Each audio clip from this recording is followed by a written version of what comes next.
Hey, welcome back to That's Not Proper, and I'm your host, Corey Asuncion. My guest today is Glenda Hoon Russell. She is an entrepreneur, a blogger, and the author of The Status Foe.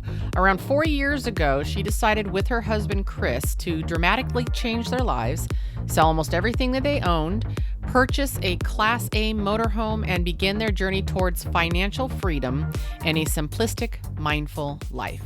Thank you, Glenda, for chatting with me today. Thank you, Corey, for having me. I'm so excited about this conversation. I was thrilled to find you. Now, to be fair, initially I was like RV living, it's something I've talked about, but obviously with the amount of kids, not something I could do. So when I saw that, but then when I saw you, it went even further and you're writing this book and then the story behind how you even got to the RV living and then the life of, mindfulness and freedom and the simplistic style. It became even bigger for me and I'm super excited. Now, let's start off. I want to know if you could give me a little bit of your background before you got to RV living. So the main events that happened were that I lost both my parents. And so back in 2016, my dad passed away from a neurological degenerative disease. Mm, And he basically went from a normal functioning human being to a lucid vegetable within 6 years. oh So he my lost his gosh. ability to walk, he lost his ability to talk, to blink his eyes, to use the bathroom, I mean, every single thing that you and I consider ourselves independent, he lost it all. Mm, So the disease eventually took over his his lungs and his heart, mm, and so that's when he passed away. And my mom was a caregiver for him. She gave him 100%. I mean, anytime he needed something, she made sure he was comfortable. For people who are bedridden, one thing that's very important is to move them around often. So bed sores. She was constantly moving him so he wouldn't get these bed sores. He never got a mm, bed sore. It was amazing. Actually, mm. until he was in a hospital, but that's beside the point. But it and I remember reading this statistic once. I think it's from the American Cancer Society. I'll have to check this, but that a caregiver, usually, if that's their full time job, their lifespan on average, after the person who they've been caring for has passed away, they have 3 years to live because they give so much of themselves to that person. Mhm, My mhm, mom fell right into that statistic, and mm, she passed away 3 years later from a heart attack. mm, I mean, I had lunch with her on a Sunday afternoon. We went to in Texas, there's a restaurant called Luby's. It's like a cafeteria type thing. mhm, And we went to lunch, and she looked a little pale, looked a little weak, but other than that, she was doing fine. And the next morning she called me and said, Glenda, I really need your help. And she didn't sound right. And it was about 7 o'clock in the morning. So I rushed over there, had about a 30-minute drive ahead of me, and the paramedics were there. She was already in the ambulance, mm. and she passed away from a heart attack. So Oh no. I'm that so sorry. thank you. It's I have made peace with that, and I'll get into that a little bit later, but it was so tragic. I was very close with my parents. They Mm, were, I mean, my best friends. I would call my mom every day. I would, especially when my dad was sick, check up on him. We were just a very close knit family. So losing them at a young age, and especially with my dad, losing that relationship of the relationship of father daughter was still there, but the role reversal of mhm. parent and child changed, and I was, in my stupid 20s where I think I'm invincible. Right. And I wasn't. And it just changed my life. And those two events, my especially after my mom died, it just was a big slap in the face. I mean, the rug felt like it was pulled up from underneath me, and the ground and everything else that felt solid. Mm, And I knew that I needed to change. And I remember my husband and I looking at each other and saying, "What are we doing? We're working mhm, these corporate jobs. We're working, until the late night in the evenings. We're working weekends and holidays, and for what? For money? mhm, Okay, well, we all need money, but it our life didn't feel fulfilling. It just felt like we were reacting to life. mhm, So at the time, I wasn't very spiritual. I, mhm, I haven't really been a religious person, but I wasn't a very spiritual, and so I didn't believe, but I did begin to pray because I was in such a deep place, and I just asked the universe for signs. I just said, please help me see the good in all of this. mhm. And it was amazing how 2 weeks after my mom passed away, I laugh now, but because it's silly, but 2 weeks after my mom passed away, then my husband lost his job Oh and was god. laid off. So that was another thing. And it just became this, like, what is going on? All these dominoes keep Mhm, falling on me. And but then I just decided that, you know what, let's spin this. Let's see if there's a positive in this. And so mhm, taking that job loss meant that my husband's job, he had a little bit of freedom, like, mm, well, maybe he doesn't have to go back to a traditional job. Maybe he can find a remote job. At the time, I had a graphic and website design firm that I had for many years. It was completely remote because I never felt like I wanted to have the agency office and all of that. I wanted to have some freedom with my business. mhm, And our lease with our home was ending, and just all of these windows of opportunity kept popping up. And we we just said, well, why don't we do something different? Why don't we and we had been talking about traveling overseas or living in an RV. When you're sitting down dreaming and you see some YouTuber that, they're all sexy and they're so mhm. happy and Yeah, you right. know and it's like, oh man, that looks like that would be great. I mean, what if we lived in an RV? And we just started asking what if and Mhm, why, and well, what if this scenario, what if that scenario? And it ended up just turning into, let's make a decision, let's do this.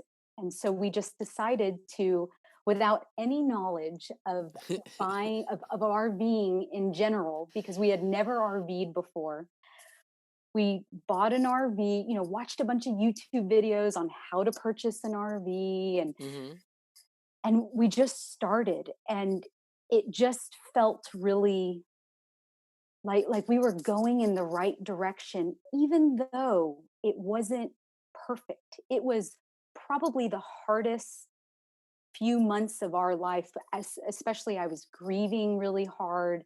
I mhm, mean, drinking myself to death every night. Like, it was bad. But mhm, I was also going through getting rid of my parents' home full of 30 years of stuff, and having to do that really quickly and sell the house really quickly, having to get rid of my house and all of the items in my house, and doing all of that within 4 months, and buying an RV. And I mean, it was just an Are insane you an only time. child? I have a brother and 2 sisters. You do, Yeah, okay, but I'm the baby, so right. Yeah. yeah, Wow, yeah, I can't even the amount, like, right now, my mind is doing things that I do. I think women tend to do this. We start to plan out and organize, how we're gonna get everything done. And then I also have the mom thing where I'm, okay, I know some other things we got to organize.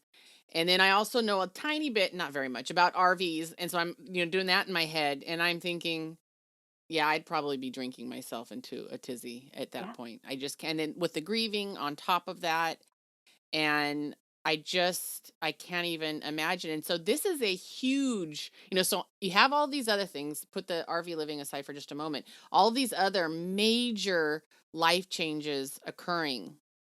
And then you guys choose to go into RV living.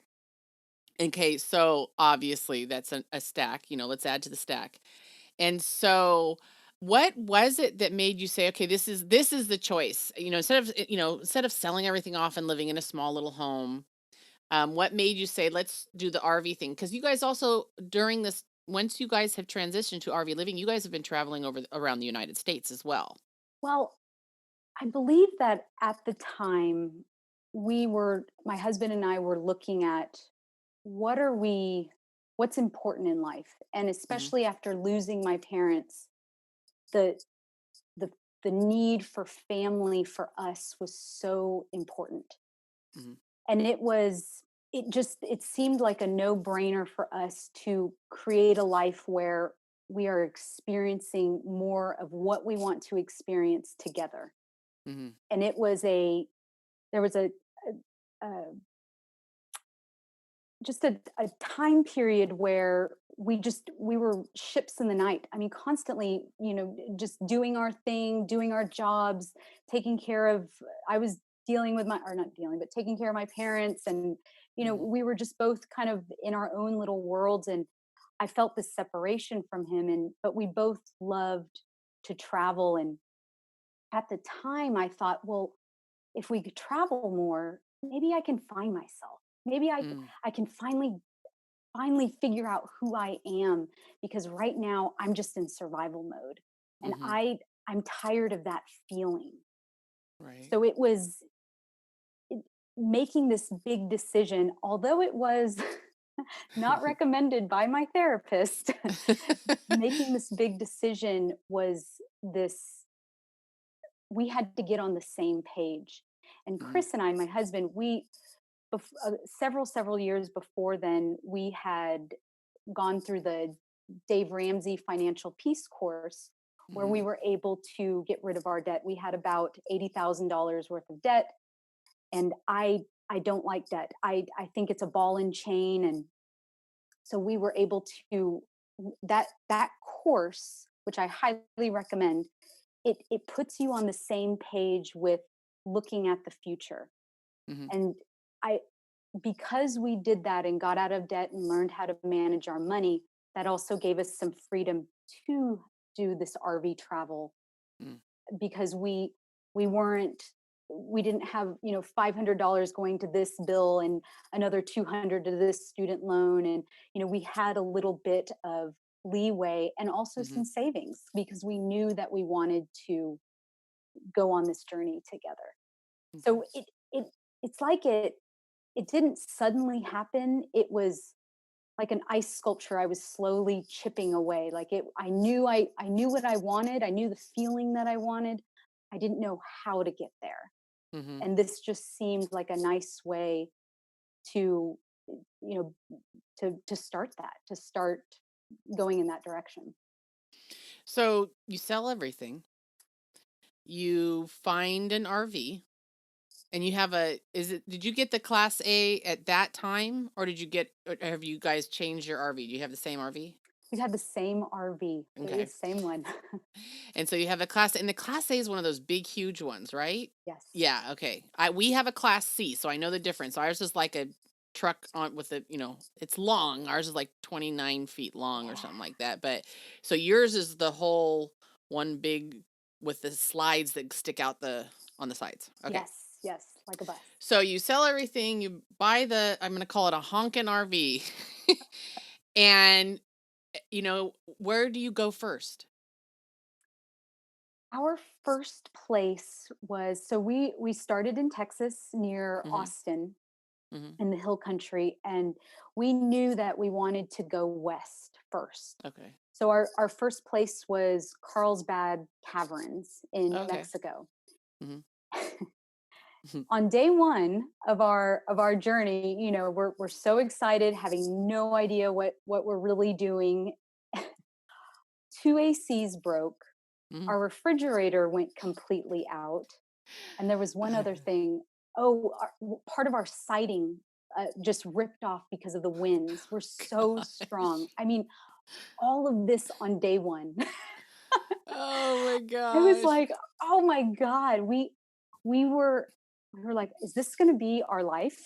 Yeah. It's just I can just imagine. Like I said, we have an RV. Ours is much older, and so it's got, you expect issues, but there are times where I'm like, really, I just really, the generator goes out. We just had $700 worth of work done. Generator works great. We go for the first weekend away. Generator does not work great. It's just, and it's just like, is this a money pit? But we also don't want to get rid of it, but kind of a little bit. I'm sick of it. We go back and forth. I can't even imagine. You had mentioned that you didn't really have, you weren't a spiritual person, but that you said you began praying to the universe. And so did that evolve for you? it did.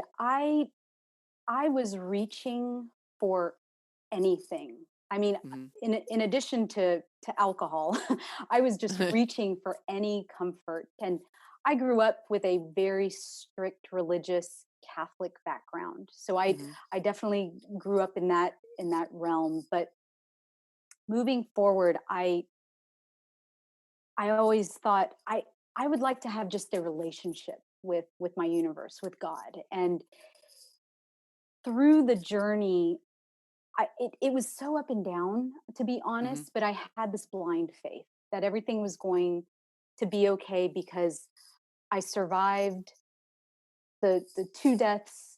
I was surviving each day. I survived the two deaths of my parents, and then, and I didn't mention this before, but we've actually had four different layoffs in our Oh between my gosh. husband and I. So Wow. and we They just keep coming, right, right. Yeah. We've survived all of these things, even though they were absolutely painful while they were going on, months and years afterward. I just kept thinking, well, I definitely have just confidence in myself, but Hmm. there's also something there. And I think that my spiritual journey really started when living in the RV, you're not going to networking events and happy hours and all of these things that we used to do, extra events that we tend to fill up our schedules with. And we Hmm. don't have kids, but just work stuff. Hmm. And it was it was interesting because once we slowed down our life, I really started to observe nature, Mm. and especially being in beautiful areas. I lived in Houston, where I love Houston for what it is, but it is not a beautiful city. Mhm.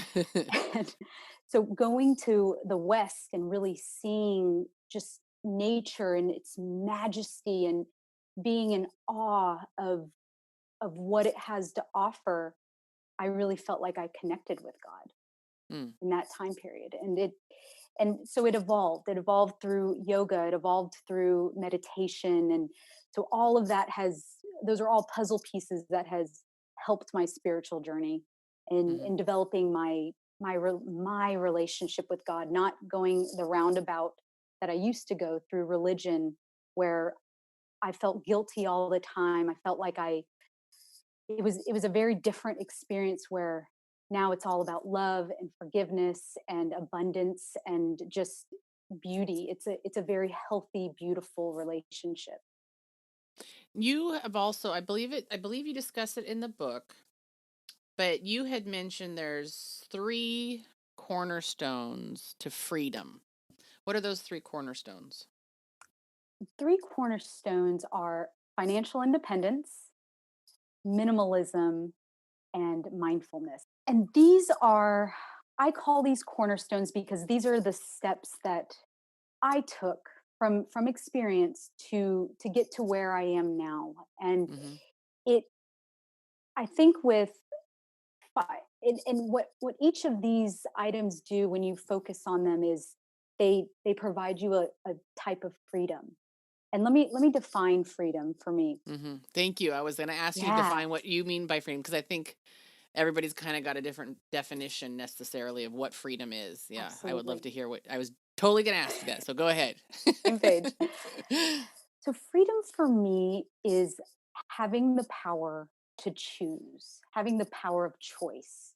Where, for example, with financial independence, with my old money stories that I grew up with, hating money, thinking it was evil, I changed my relationship with money into money is a vehicle for opportunity. Hmm. And the thing is that what money does, I think, in our culture, especially, is, or at least this is the way that I used to think, is that it controls me, that my paycheck controls me. I don't have enough money to travel Hmm. because I'm not earning enough money. And what really changed for me in that is realizing that I may not have control of what money comes in, but I absolutely have control of what I spend and what I Hmm. do with my money, where I tell my money to go. Hmm. So there's a very big difference with when you learn to manage your money, that money doesn't control you anymore. You control Hmm. it. You tell it where to go. And yes, it takes discipline and sacrifice and all of those things, but if your end product or your why is so big and so beautiful and important, then not buying random things at Target doesn't matter anymore, because I'm going to be camping at Mount Shasta and enjoying the lakes and Lake Siskiyou, or whatever, right? You have to make that really big why. So that's why I believe financial independence is the first cornerstone for that, because so if you are like me, so many of us blame money for our progression and not being able to do the things we love. Right. And then with minimalism, it minimalism has been a tossed around a lot, and there's a lot of different definitions. So I Hmm. usually use the term minimalism ish, but it's Okay. yeah, it's basically minimizing the not just the physical clutter in your life, but the your schedule or the mental clutter, all of the things that are possibly holding you back from Mm. doing the things that you want to do. So, like for me, I could have had the opportunity to buy my parents' home from the estate. And I didn't end up buying it because I thought, those are roots. Those, I mean, once I buy a house, I have to maintain it. I have to do all this stuff to it. And I want freedom. Freedom is a value of mine. Freedom is where I want to go. And so I I definitely I chose not to go that route, even though Mhm. all of my subconscious and thoughts in my mind said, "Oh, but hold on to your childhood home. That's where you grew up." And it was hard to let go of, but I was able to do it. So it's about clearing space to make room for the things that you want. And that space, like what you're clearing out, can be physical or mental clutter. And Mhm.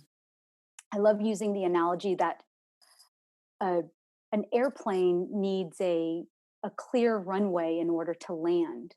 And in order for us to land in the life that we want, we have to clear the runway.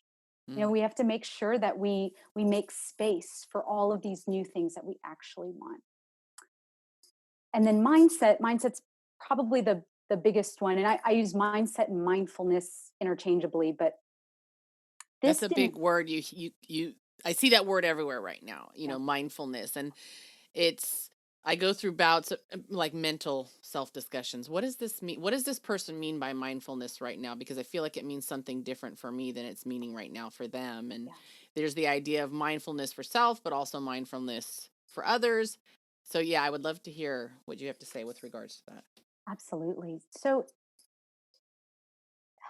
with mindfulness, it's being aware of where you are in life, where you're on autopilot, and deciding for yourself if that's the direction you want to go in. Am I doing this because I want to do it, or am I doing this because this is a cultural norm? Mm, And once you start diving into that and living intentionally, it's amazing to see the things that we do just because everybody else is doing it. mm, And that doesn't make it right, you right. know? And so it's an intentional living is what mindfulness is to me. And that's where my a lot of my Buddhist influences have come from. And I don't Mm, consider myself a Buddhist. I just, with Buddhism, the way that I explain it is that use Buddhism to be a better whatever you already are, mm, because it's a practice. It's just a way to have a more skillful life, to mitigate the suffering mm. and the pain that we go through. And so that's why I've been in that direction. But so yeah, so mindfulness for me is intentional living. I really, when you said that with regards to traditions and norms, and the part of the reason for this podcast was breaking traditions and norms, and part of it was I probably never really considered using the word mindfulness. It was just, God, I'm sick of this shit. It was, of every, why do I have to do what everyone says? And why is everyone pressuring me to do these things? And why do I have to fit into these little boxes that everybody else has created for me? I don't even know if I'm enjoying this space right now. And it is the freedom that comes from stepping even just one box. You've got a million boxes, I'm sure. The freedom that is given when you step outside of one box creates, the domino effect, because it's really quite pleasurable. There is joy in stepping. It's a little scary. I mean, I'm sure you guys were a little scared when you Yes, stepped into ma'am. that RV and sold Yeah. everything off. It's scary. But the freedom, I've got chills on my arm right now. The freedom that comes from just that little step, is you could barely explain it, because it is an amazing feeling, and it's almost like you never felt that before. Right. And I think we don't ever feel that before, because we're so pressured to believe from birth that we have to do and say and behave and own. Was when you were talking about home ownership, gosh, I was thinking I've never owned a home. And I actually have zero desire. And part of it is the freedom aspect. I'm like, why? I'm stuck there then. I can't get up and go anywhere. I understand why people want to own a home, and I'm not knock anybody, but personally, I have literally no desire. And maybe one day I will, when I don't have a million children still living at home. Maybe one day I will. But right now I'm like, yeah, they just destroy things. And also, I love the idea. I'm a little bit of a gypsy at heart. That's why the RV life, kind of, I kind of get sick of a place after a period of time, and I want to pick up and go somewhere new, and I don't really care. What I'm curious about socially for you guys, as far as like your, friends and family, when you guys took this step, and I'm wondering, I'm assuming, this is totally an assumption, your conversations changed because of your mindset changing, and how I'm assuming that the conversations you're now having, and when you're telling them, we're sold everything off and we're moving, oh, by the way, via RV, and this is what's happening now. What happened with regards to socially and your family? What were their responses to your guys' changes like this? With my family, I was very fortunate that I had a lot of support. I Great. my brothers and sisters know me very well, and they know that I'd always wanted to do things a little bit differently. And so they just said, "Go for it, Glenda." They said, Oh, "Good luck." oh, yay, that's fabulous. Oh, I Yes. love that. Yes. That having that type of support system is not common. So I love that. So Yes. kudos to your family. I love that. Thanks. Yeah. Yes, I'm very blessed to have them. Now on the opposite end of the spectrum, my friends or coworkers, colleagues, I mean, it was a very different story. It was like, Mm, why would you do that? I mean, that's a money pit. RVing is, I can't tell you how many times I've heard that RV is a money pit, and mm-hmm. just that I'm going to get sick of it after a year. I mean, they were telling me what I was going to experience. And the thing is that I at first it bothered me, but then I Mm-hmm. said, they're not paying my bills. Right. They have no influence on my life. Like I am the creator of of my life. I Isn't it make the crazy? It was like they were trying to put you back in the box. yes. They totally Yeah. were.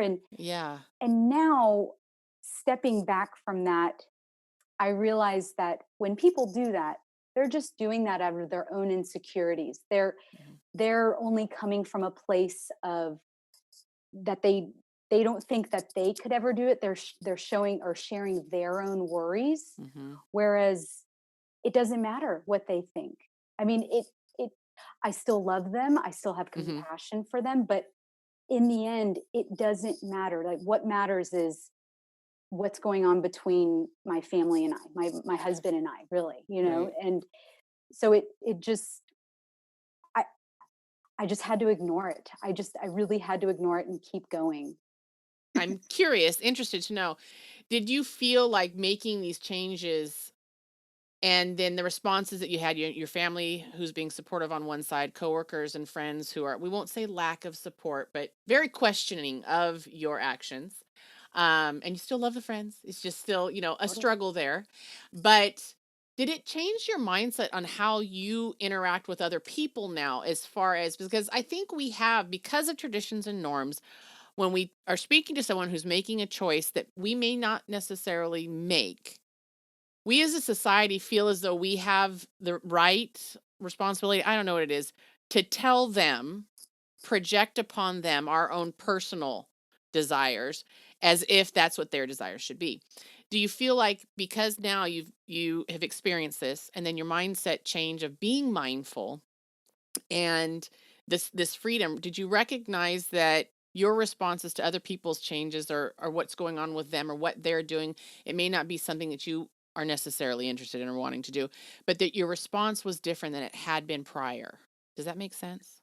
Yes, absolutely. One of the biggest concepts that has changed my life is truly embracing that we can't control other people, Mm, what happens to us, or anything like that.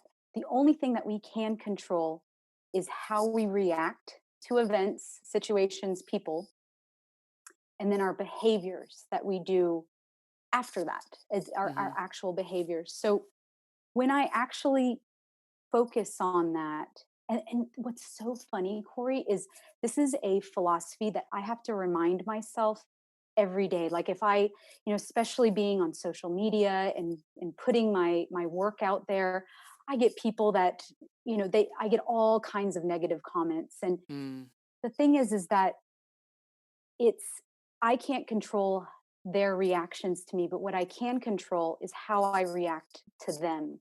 And so I right. come to them with a heart of compassion. And Mhm, because I know that they're lashing out or they're coming from a place that there's a lack of love internally. I think when you're so judgmental and when you're telling people how to live their lives, and it's there's something missing about when you truly fall in love with yourself. And I used to cringe at saying that, but it's true. When you truly fall in love and see your value, mhm, what anyone else says doesn't matter, because you're mm, being you. mhm. You're being the person that you're supposed to be. Loving yourself has always been considered selfish. It's been considered, lacking in concern for another if you love self. I think we have a very confused idea in society as to what loving self is. And so when you say that and when you bring it together with freedom and mindfulness and then recognizing the strength in loving self, and then it gives you these abilities to do what you've done, where you step outside of those traditions and norms and you're able to love yourself. I think you're able to love others in a greater capacity, that you probably couldn't have before.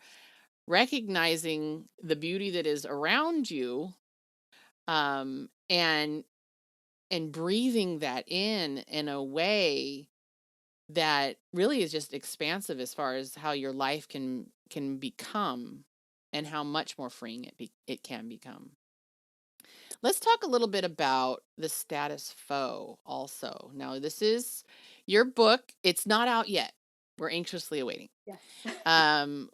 How did you get to the point of deciding I'm writing this book? This is it. I'm going to write a book and this is what it's going to be about. Where did that evolve from? September, October of 2019, I made the decision to close down my graphic and website design firm. It was a a job that was I was on autopilot when I was doing it. I had started it because I was laid off, in 2011, and I said I'm never working for anyone else ever again. Mm, I've gone through this twice, and I will not do this again. So I started my own business, and luckily I had a skill set that was sellable. So it was mhm, very natural for me to go into graphic design and then go from a freelance business to then an agency. mm, So then I I had been feeling in that graphic and website design firm for several years that I wasn't feeling a fulfillment. I showed up to work, I did what I needed to do, I was wonderful to my clients, respectful, did the jobs that I needed to do, but I wasn't internally happy with what I was mm, doing. So there was this itch that I wasn't scratching, mhm, but it kept coming up. And I worked with coaches, I worked with a mindset coach and started reading different books. And you start going down that trail and then you meet someone who recommends another book. And it was the book You're a Badass by Jen Sincero, which I highly recommend reading, that she just points out looking at yourself as someone worthy for once, and taking responsibility for your life. And she was such an influence on me, and her book, that first book, was such an influence that I started doing the things she recommended in that book, and I saw these positive changes. And I struggled with letting go of this old business because I thought, God, I mhm, built this. This is my identity. This is everything that I put into this business is who I am. When someone asks me about myself, I say, well, I'm an entrepreneur. I label myself that way. And so letting go of that was really difficult for me because I was letting go of that identity. mhm, And I finally came to the conclusion that I don't have to be the same person that I was 5 minutes ago. I have no obligation to be the same identity. That if I want to change, I can. mm, And does that come with repercussions? Yes. Does that come with positive aspects? Yes. But it's making that decision and going forward. So that's how the status quo came about, where mhm, I felt like I wanted to make a message out of my mess, out of my mm, messy life that has happened. And mhm, I want to talk about how I have found peace and freedom in my life through just simple philosophical concepts and self-discipline, self-love. I was able to achieve this life that I said I wanted to create. And mm, it took years and it took effort, but it's possible. And I think that there are people out there that they have these dreams that they're like, I don't want to be in suburbia anymore. I don't want to do that. And RVing is not for everybody. And I want to be really clear that I'm not trying to get everybody to become a full time RVer. It's mhm, more of listening to that little voice that you have that keeps saying, well, what if? What if we move to this country? Or what if we move to a smaller house and we take some kind of 3-week road trip every single year? Or I don't know, but that's mhm, for the individual to determine what their dreams are, what that life is. mhm. So when I started the business, I knew that I wanted to be a speaker. I Even though I'm terrified of public speaking, which is so funny. But Yeah. I did Toastmasters, I've been practicing, I've taken Mhm, courses. I believe that most things are a skill and that you can learn it. And if you have the drive and the discipline to learn something, you can get better with every single time you practice. And Mm, that's how I approach it, is just every single time is an opportunity. And I believe so strongly in my message that it's a message of peace, that it's not going to be the most popular message out there, but it's going to help somebody, inspire them to change their life the way that Jen Sincero changed mine. mm. So empowering.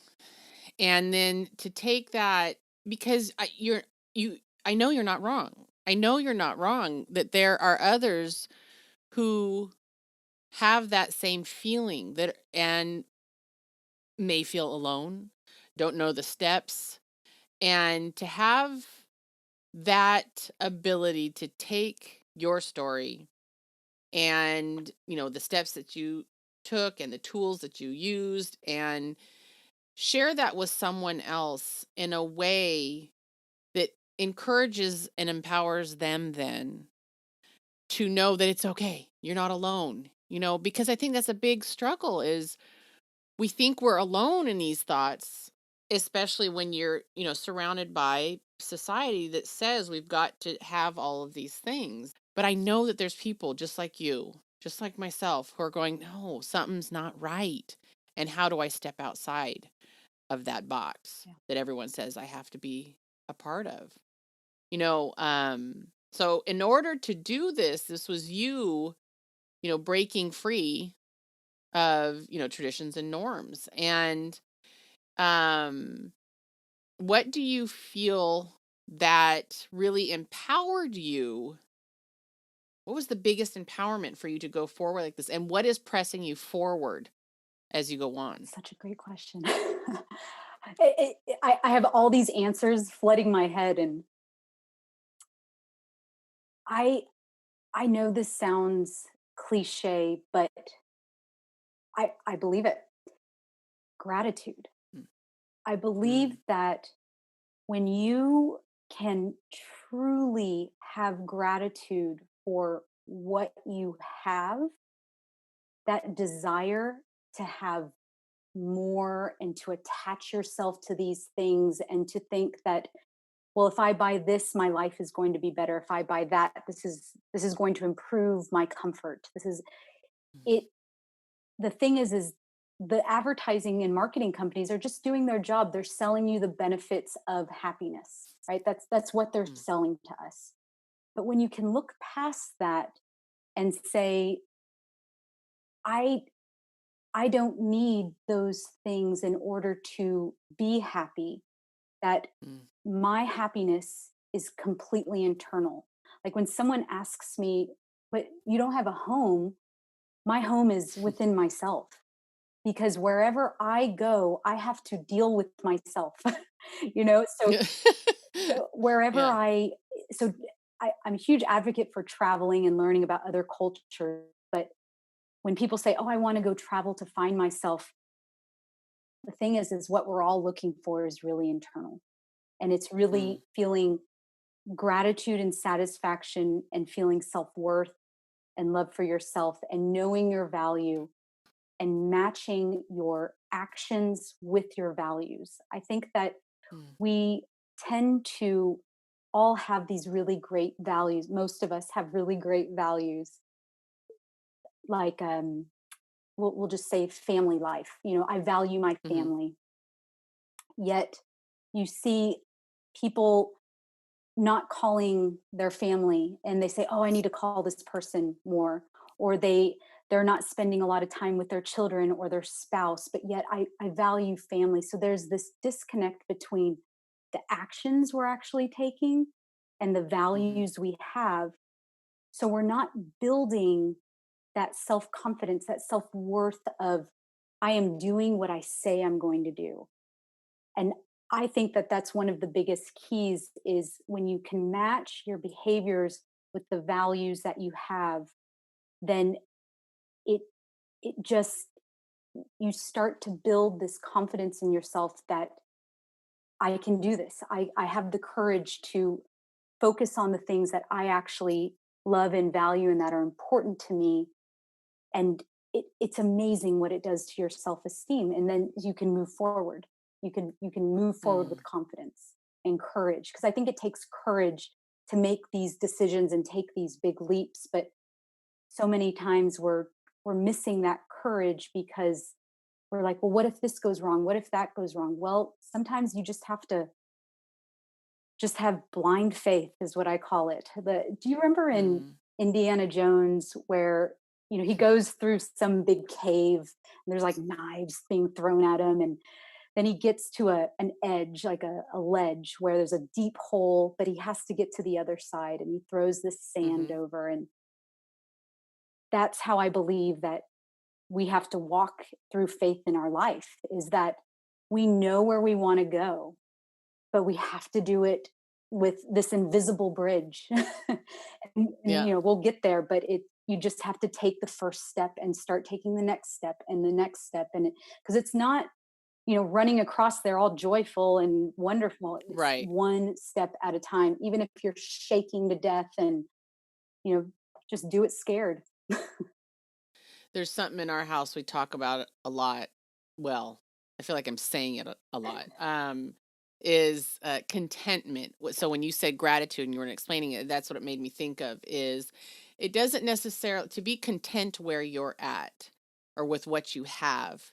It doesn't necessarily mean it's all joy and sunshine, but that you're able to find joy in what you do currently have. Now, again, it doesn't mean that you don't seek, to progress, but finding contentment with where you're at is difficult because you really have to, pause and stop looking forward, finding more joy in the moment that you're in right now. And so we talk about that a lot. My partner is regularly telling my kids, and this makes them nuts. And he says it to other people too. But the idea that we have no clue what's going to happen in the next minute. I have no idea. I have no idea. And so instead of looking forward to what I want, or what I think I want, finding contentment and joy in this one moment where I'm at right now. And then when the next moment comes, find the next bit there. It's just not a common practice and it's really difficult to do. But the idea that we can find gratitude, we can find contentment, we can find joy right there in the moment, right where we're at, because it's there, but we actually need to seek it out, is again, it's very, very freeing. You and your husband have something that you guys say out loud to each other all the time. What is that? We do.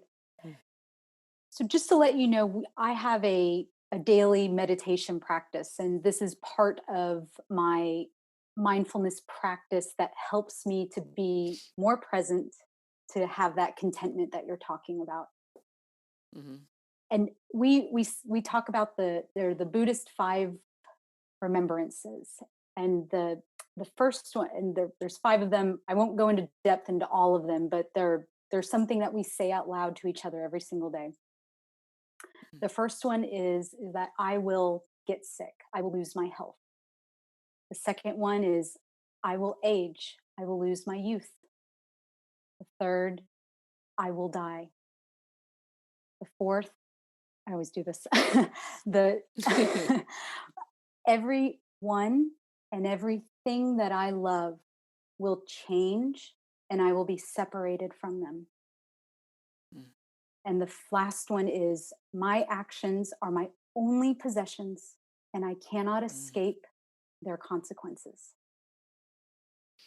And it's funny because when I tell people that I say this on a daily basis, they're like, Glenda, you're so morbid that you remind yourself that you're of death every single day. And the way that I see it is, and using death for example, is I've changed my relationship with death. I used to fear it. I used to mm, I didn't want to talk about it. I didn't want anything to do with death. I mean, death was a long time from now, right? On mm, my lifetime scale. And when I went through seeing my dad go through his illness, and he wasn't able to retire. And he had done all the right things, saved, and said, when I retire, I'm going to enjoy life. I'm going to cross things off my bucket list. Mm, He wasn't able to because he got sick right as his retirement started. And then mhm, my mom, she took care of him by choice, but then she passed away suddenly from a heart attack. So that was this, just when I had to stare death in the face twice like that, I just realized that I am not infinite. I am not, or, yeah, I'm not infinite. I am not this, I won't last forever. I'm not in control. So I need to be living right now. I need to be doing what I want to do right now. And so I see death as a motivation. It's a mm, motivation to not only create the life that I want, but also to love and be kind and love my family and my friends, and just in the way that approach people. I remember, just I would sit with people and not really listen to them, and just kind of halfway be there because you're thinking about a million things in your head of what you need to do. And it's very different now because the way that I see someone is that this could be the last opportunity that I have with this person. So mm, make the best of it. And I slip up. Like, I'm not saying that I'm this holier than thou person. I still mhm. absolutely slip up. But embracing this concept of death, and all of the ones in the five remembrances, has just helped me to be more present and to be more actively present in my life, and to make better choices towards the person I want to be, the good person that I know I can be. And it's a motivator for me. Would you say that part of status quo also came from embracing the death of your parents? Yes, absolutely. It Yeah. did. It's death is not something that, well, I should talk about it from my point of view. Yeah. I'm not good at about talking about death. Now, in the sense that when someone else dies, because of my personality, I am known to be levity. I'm the one who makes people happy when they're sad. If you're down, I can figure out a way to make it better. I'm also a problem solver. So if something's wrong, I'm going to figure it out somehow. I don't know how, but I'll figure it out. I can't figure out how to make someone happy when they have lost someone. I cannot figure out how to bring joy in the midst of what I know has to be the most difficult grieving process ever. And so from that standpoint of someone like that, that's how I am. I don't always know what to do with death because I can't fix it. I can't fix you.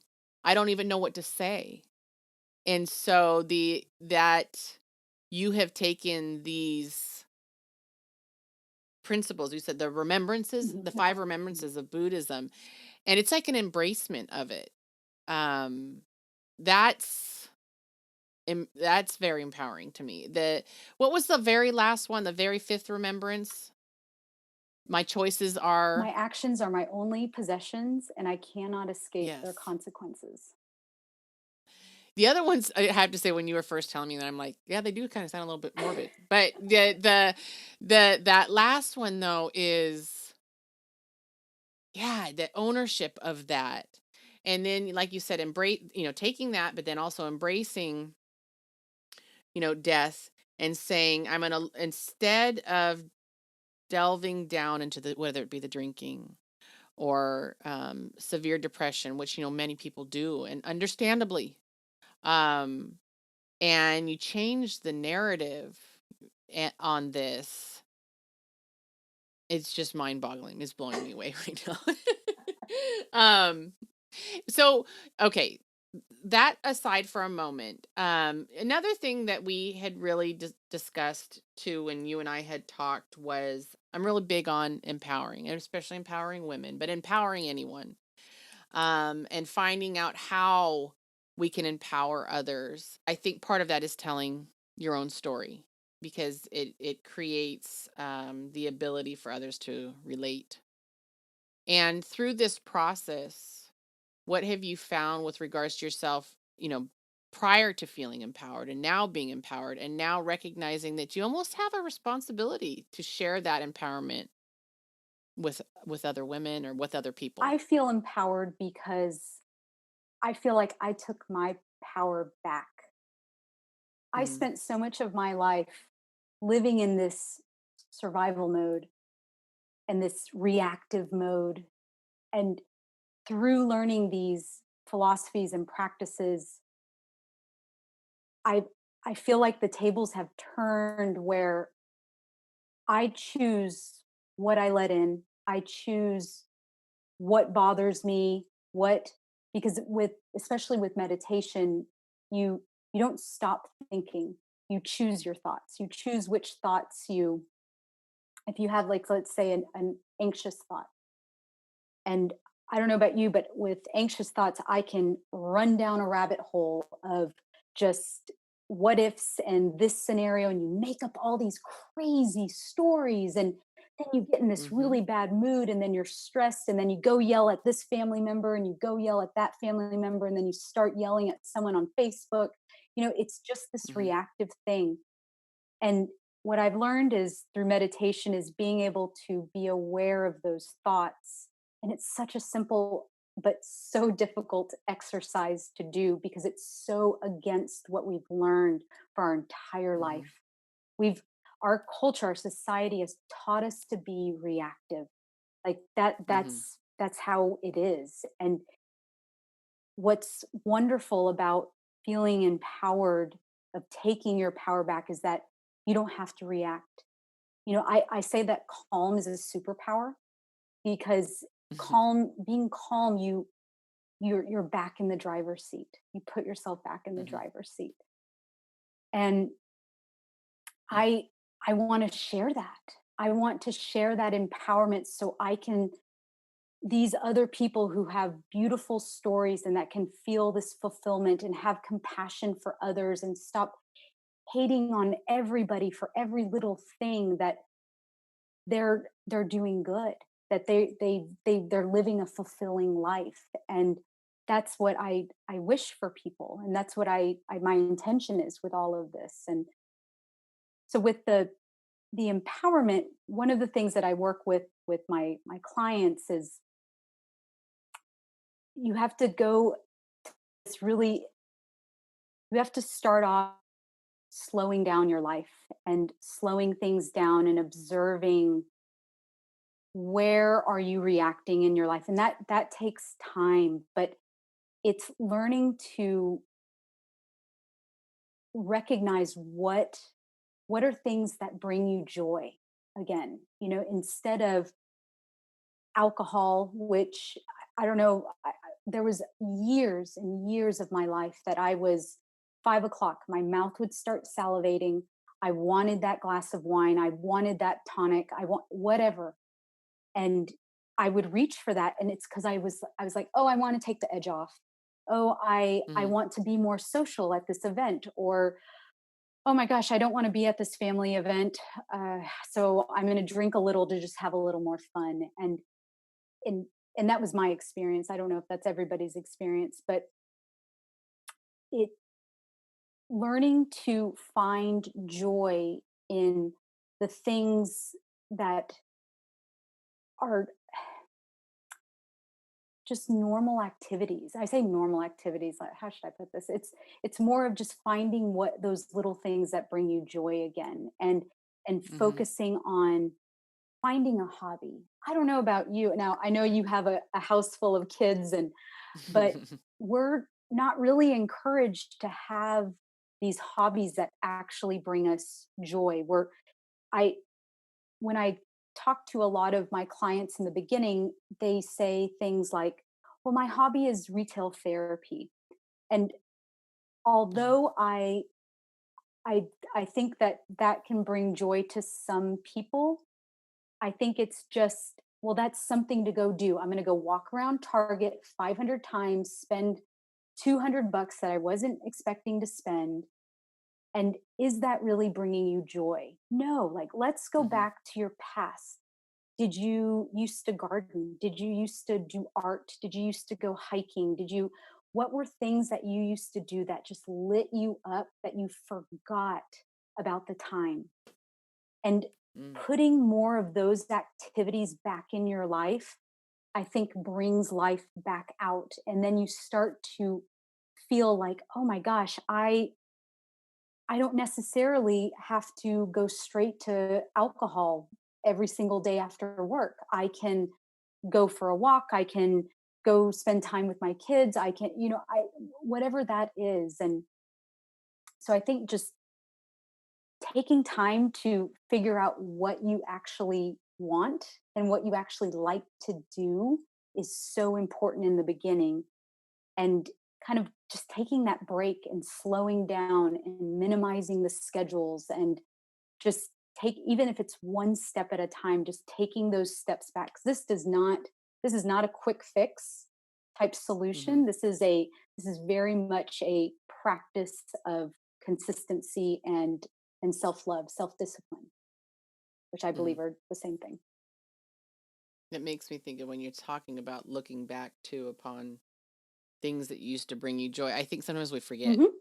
what used to bring us joy, and something that's interesting that I've done as I've gotten older now and my children have gotten older is things that it's like things you never thought that you would do or that you could do. And my personality can sometimes be I want to do all the things. And so I'll try all the Yep. things. And I mean, honestly, to be totally honest, that's where podcasting came out of. I wanted to do a podcast years ago. I was a big fat chicken, so I didn't do it. And then I finally said, screw it.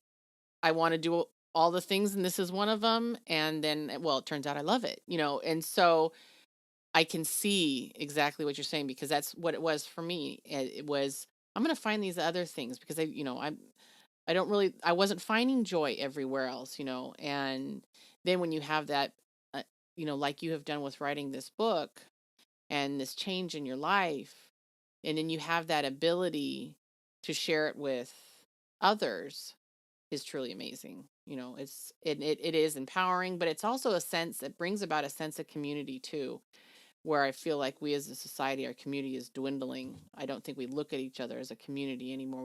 We just are all about self. So when you're able to bring back the community mentality by using your own experiences in the way that you have, I think is truly fabulous. Thank you. I just really want to thank you, by the way, for coming on and chatting with me today. I'm sure we could go on for hours more just because I just enjoy talking with you. But Ditto. um, where can everybody find you and the book, and how do we get in contact with you and all of that? Yeah. So my website is called the status fo, and fo is FOE. And by the way, I never even said this, but the status fo, what that means is that the status quo is the enemy to living the life you truly deserve. And so Mm, that's why I came up with that name. And I love, play on words and stuff like that. yeah. But yes, so that's the name of my book, and you can go to my website. I'm sure we'll put the link in the show Yes, notes. I put all the links. Hmm. But there I have an email list. So if you're interested in the book, feel free to sign up on my email list, and I am more than happy to email you information as I know more of when it'll come out. We're still in the editing phase, but I'm saying summer 2020 is when it's going to make its What debut. it's Yeah. looking like.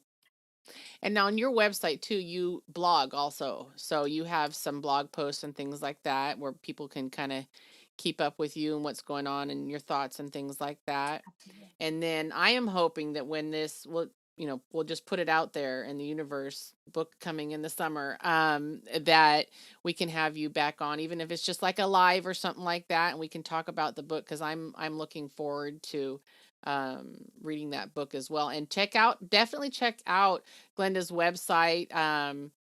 interest, she's got her blog on there, and you can get a little bit, I know sometimes some of us are kind of like, well, I want to see what she looks like, and I want to know what the RV looks like, and all that kind of stuff. And I know that you have some photos and things like that in there as well.